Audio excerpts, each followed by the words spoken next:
My name's Julian. My background is electrical engineering. I have a PhD from the University of Auckland and have been a chief executive of an electricity distribution business. I've actually been involved with SODA for a number of years because as part of being in the community and my background, I was very interested in the business incubation and the role of business incubators, and it was of interest to me to I guess pass on some of my experiences and knowledge to help others build business.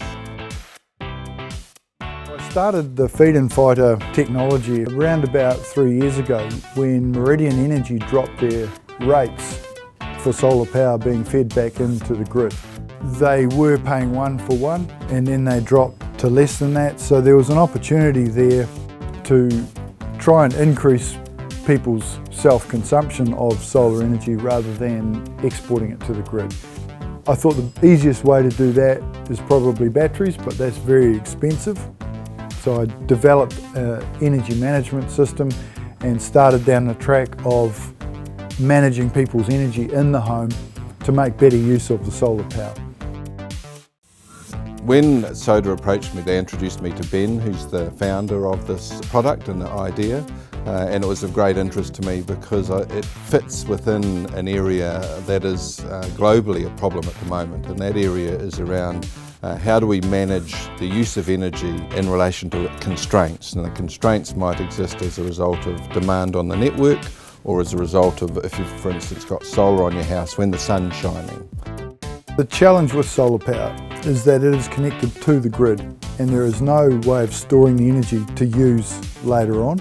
If you don't use the energy at the exact time that it's being produced from the sun, then that energy is going to be exported, fed into the grid. The problem there is when you feed energy into the grid, they're going to pay you a lot less for it than they're going to charge you to use that energy later on. So the Feed-in Fighter works by measuring the amount of solar you're making off the roof and measuring the amount of energy that you are exporting or buying off the grid. And it controls appliances and the hot water cylinder in the home to balance that out. So we're aiming for grid zero. So we're looking at no export to the grid and no purchase from the grid. So the reason a consumer is going to buy a solar power system is to save money off their power bill. I was introduced to SODA around about 12 months ago. Everyone who told me about them said they were great, but I didn't know what they could really do for me. When I first met Ben at the start of this 12-week program, he had already been developing the product probably for a couple of years, but been marketing it and selling it for about a year, but had not really progressed in building the business and everything around it to take it to even a national level, and the aim is to take it globally.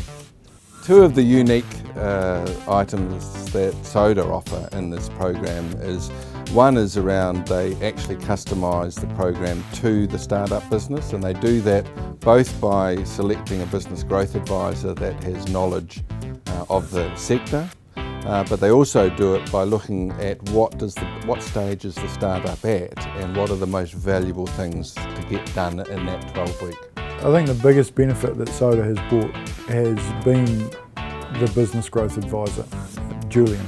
They didn't just bring any business growth advisor on, they matched me up with someone who was from the same industry, had an incredible amount of contacts, and it's just been amazing to be able to work with him. We've spent 12 weeks developing all of those business aspects that he needed to add to his business. So the business partners, the structure of the business, including capital raising, to allow him to now move into developing the product to the next level and developing the marketing strategies to take this nationally and globally. So the future of the Feed-in Fighter is pretty exciting. We can see about 4 major solar energy markets that are ready for it right now, and we're getting some very good feedback globally on the potential of the product, and we've also already got distribution partners that are basically sitting waiting for us to supply them the product. I find it exciting because they're usually very passionate about what they're their product or idea or business startup is. And I enjoy that, which is one of the reasons I got involved. And it's also a bit of a reason why people like startups like coming into a space like SOTA, because there's a whole lot of other people that are also buzzing. So it's a very positive environment, and I enjoy that.